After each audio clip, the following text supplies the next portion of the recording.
очаквате най-новите игри, яка гейминг периферия, книги, мърч, както и още много други продукти, купете ги от ozon.bg с промокода Clasher за 10% отстъпка. Така помагате на канала ми. Благодаря.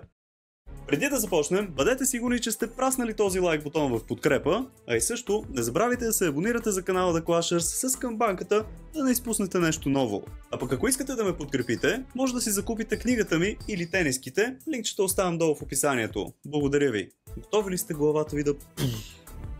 Вегетативните органи на растенията са коренът, стъблата и листата. Те играят основна роля в поддържането на жизнеспособността на растението, например фотосинтеза, докато другите органи, цветове, семена и плодове имат отношение към размножаването на растението. В случаите на безполово и вегетативно размножаване обаче, вегетативните органи са тези, които създават следващото поколение. Тези органи имат много и различни жизнено важни за растението функции. Коренът е подземен вегетативен орган, който прикрепва растението към почвата и смуква вода и минерални соли. Растежът му е неограничен. Характеризира се с някои белези, които го отличават от стъблото. Липса на листа, коренова гугла, коренов връх, коренови власинки, форма. Появява се при преминаването от воден към сухоземен начин на живот на растенията. Талосните нямат корен, тъй като цялото тяло е потопено във вода, където имат необходимите условия за извършването на процеса фотосинтеза – минерални соли, светлина, въглероден диоксид. При мъховете има кореноподобни части, но все още няма особен корен. Най-просто устроените растения, които имат такъв орган, са папратовидните, макар че при тях все още коренът е несъвършен. В случая растенията живеят в две среди – почва и атмосфера. Почвата е богата на вода и минерални соли, но бедна на кислород и светлина. Атмосферата е богата на светлина и кислород, но бедна на вода и минерални соли. Тези две среди на живот и самостойното хранене са причини за появата на корена. Коренът има няколко зони. Коренов връх с коренова гугла, зона на нарастване, зона на власинките, зона на разклоняване. Тези зони са в съответствие с техните функции. Кореновият връх е обвит с коренова гугла, която е изградена от стари клетки с дебели стени, които предпазват кореновият връх от нараняване при придвижването му между почвените частици. Новообразуваните клетки в кореновия връх изтласкват по-рано образуваните клетки в зоната на нарастване. Тук клетките усилено се оголемяват. Зона на власинките. Клетките започват да се специализират. Някои от тях се превръщат в проводящи цеви, други в основна тъкан, а трети в ризодерма с тънки стени. От най-външния слой клетки на ризодермата се образуват коренови власинки. Те се развиват обратно пропорционално на количеството вода. Тяхната функция е да смукват вода и разтворените в нея минерални соли.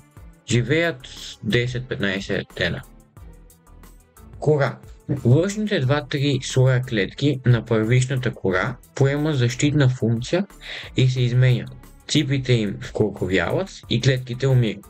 Те са плътно долепени една до друга и образуват екзодерма. Тя предпазва корена от механични повреди, от изсъхване и загниване, докато бъде заменена от същински корк. По устройство екзодермата е много разнообразна. У някои водни и сухоземни растения, коноп и грах, тя изобщо не се образува. Много рано се заражда фелоген, от който се образува корк. Стъблото е надземен вегетативен орган, който образува и носи пъпките, листата, цветовете и плодовете на растението. Стъблото осъществява връзката между тях, както анатомически, така и физиологически, провеждайки соковете на растението. Появило се при преминаването на растението от воден към сухоземен начин на живот. Стъблото е един от основните вегетативни органи на растението. Свързва морфологично и функционално двата органа за хранене на растението – корените и листата. Съставено е от клонка, по-малки или по-големи разклонения на стъблото, чиято структура се състои от възли и междувъзлия.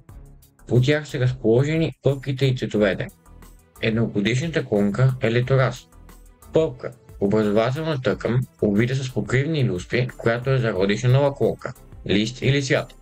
В зависимост от разположението върху стъблото, пъпките биват върхни, странични и пазени. Спрямо това какво се развива от тях, биват листни, цветни и смесени. Листоразположение – начинът, по който листата са разположени по ъглите на стъблото.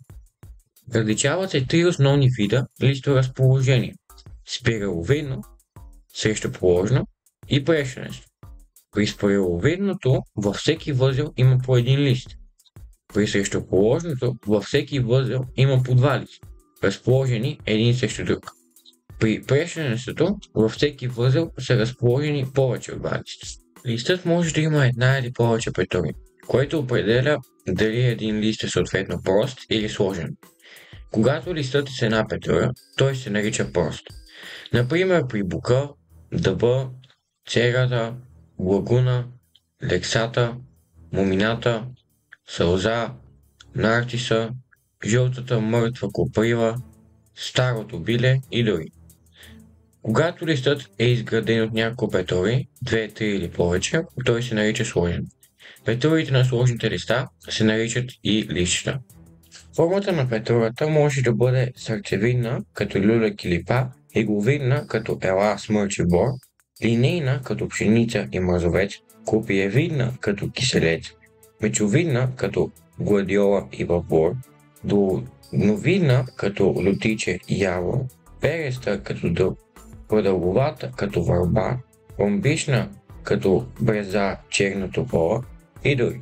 Работ на листната петора може да бъде заоблен, напилен, едноназъбен, тъпоназъбен, двойноназъбен, наделен и целкрайен. Това е, приятели. Надявам се, че днешният епизод на фактите ви е бил полезен и сте научили нещо ново. Ако е така и ви е харесал, може да ме подкрепите с един палец нагоре. Ако искате, и вие може да се присъедините към вече огромното семейство на The Clashers, като се абонирате много лесно ето от тук. И не забравяйте да чукнете камбанката, да не вземем да изпуснете някои от следващите епизоди. Всъщност, ако имате за наваксване, може да ги изгледате ето от тук. Аз съм Слави, чао и до нови срещи!